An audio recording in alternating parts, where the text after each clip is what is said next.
Okay, today's quick fix-it is how to remove a backward Speakon connector. If you accidentally put the tab upside down, the clip should always be up with the wide indicator or wide point on there. Should be up, but if you by some bad stroke of luck insert it improperly, you will be able to get it out.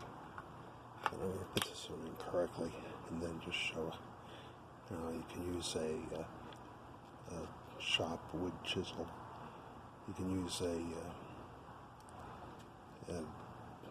standard flat pointed screwdriver if you need to. This worked well for me because it goes right down under there. But rotate the connector all the way to the left. If it's upside down, the connector won't engage right, but just turn it all the way to the left. Gently go under the connector, then push it up. It'll pop right out. I pulled and pulled on the damn thing, and it wouldn't come out. So, good luck.